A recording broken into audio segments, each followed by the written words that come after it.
तो दोस्तों आज हम लोग बात करेंगे क्वाड मीटिंग के बारे में। जैसे कि आप लोग जानते हैं क्वाड मीटिंग अभी हाल ही में ख़त्म हुई, तो इसमें किन किन मुद्दों पर बात हुई, क्या क्या चर्चाएं हुई, ये सब के बारे में आपको विस्तार से मैं बताऊंगा, इसलिए वीडियो के एंड तक बने रहें। सबसे पहले चालू करते हैं पीएम मोदी और प्रेसिडेंट बाइडेन के बीच में हुई बायलैटरल मीटिंग के बारे में। ये मीटिंग वैसे तो 1 घंटा होनी थी, लेकिन ये खिंचकर 1.5 घंटा चली गई, क्योंकि इसमें मोदी जी और बाइडेन ने काफ़ी सारे मुद्दों पर एकदम विस्तार से चर्चा की, जो कि एक अच्छी बात है। इसके बाद बाइडेन की एक स्टेटमेंट आई कि इंडिया को यूएनएससी में परमानेंट सीट मिल जानी चाहिए। लेकिन दोस्तों ये सिर्फ एक स्टेटमेंट ही है, क्योंकि ये स्टेटमेंट हर बार आती है, लेकिन कभी भी ये प्रस्ताव पास नहीं होता, क्योंकि चाइना इस पर वीटो लगा देता है। इसलिए भारत को यूएनएससी में परमानेंट सीट मिलना इतना आसान काम भी नहीं है। उसके बाद क्वाड की मीटिंग चालू हुई, जिसमें प्रेसिडेंट बाइडेन ने सबसे पहले तो भारत का धन्यवाद किया कि भारत ने वैक्सीन एक्सपोर्ट को फिर से चालू कर दिया है। क्योंकि जैसा आप लोग जानते हैं दोस्तों, इंडिया में सेकंड वेव इतनी भयानक थी कि हम लोगों ने वैक्सीन एक्सपोर्ट को बंद कर दिया था, लेकिन अक्टूबर के महीने से वैक्सीन एक्सपोर्ट भारत ने फिर से चालू किया है, तो उसकी सराहना हुई। उसके बाद मोदी जी ने H1B वीज़ा का इशू उठाया। जैसे कि आप लोग जानते हैं कि भारतीय जो अमेरिका में काम करते हैं उनको H1B वीज़ा मिलता है, लेकिन इस समय ये वीज़ा मिलने में दिक्कत आ रही थी, तो इसका इशू मोदी जी ने उठाया।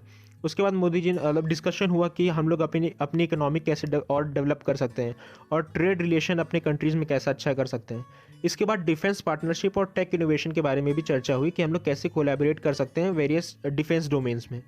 इसके बाद एक और चर्चा का अच्छा मुद्दा ये था कि जो लोग पहले से ही कंट्री में वैक्सीनेट हो चुके हैं, वो दूसरी कंट्रीज़ को कैसे ट्रैवल करें, उनका कोविड सर्टिफिकेट हर कंट्री को रिकॉग्नाइज करना चाहिए। इस बारे में भी चर्चा हुई ताकि इससे वैक्सीनेटेड लोगों का ट्रैवल आसान हो जाए। उसके बाद मोदी जी ने प्रेसिडेंट बाइडेन को इनवाइट भेजा कि आप आइए और इंडिया विजिट करिए। इसके बाद क्वाड में एक और चर्चा का मुद्दा था टेररिज्म, क्योंकि जानते हैं दोस्तों, जैसा कि अफगानिस्तान में तालिबान के टेक ओवर के बाद टेररिज्म का मुद्दा एक काफ़ी हॉट टॉपिक बन गया है दुनिया में, क्योंकि ये आशा लगाई जा रही है कि आने वाले कुछ सालों में टेररिज्म दुनिया में और बढ़ेगा इस अफगानिस्तान सिचुएशन की वजह से।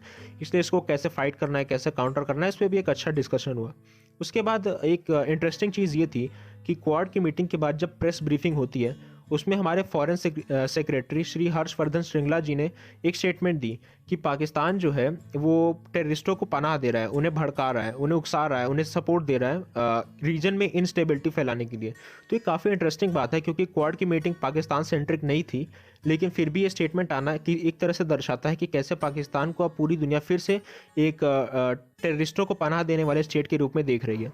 उसके बाद इसी से एक और चीज़ कि पाकिस्तान के पीएम इमरान खान ने यूनाइटेड नेशन जनरल असेंबली में अपना स्पीच दी। उसमें उन्होंने कश्मीर का राग फिर से लापा। जैसे कि आप लोग जानते हैं पाकिस्तान की पुरानी आदत है, इनके खून में कश्मीर कश्मीर कश्मीर बस बहता रहता है, तो इन्होंने फिर से वो बात उठाई। लेकिन भारत के जो रिप्रेजेंटेटिव हैं यूनाइटेड नेशन जनरल असेंबली में, उन्होंने उसका रिप्लाई देते हुए पाकिस्तान पीएम को खुद खूब धोया और उनकी खूब बेइज्जती की, जैसे कि पाकिस्तान के साथ हर बार होता है। अब जहाँ तक बात आती है मेरे पर्सनल ओपिनियन की स्क्वाड मीटिंग के बारे में, तो वो कुछ इस तरह है। मेरे हिसाब से इस मीटिंग के बाद ये साफ हो गया कि क्वाड कभी भी एक मिलिट्री ऑर्गेनाइजेशन की तरह स्ट्रक्चर नहीं होगा।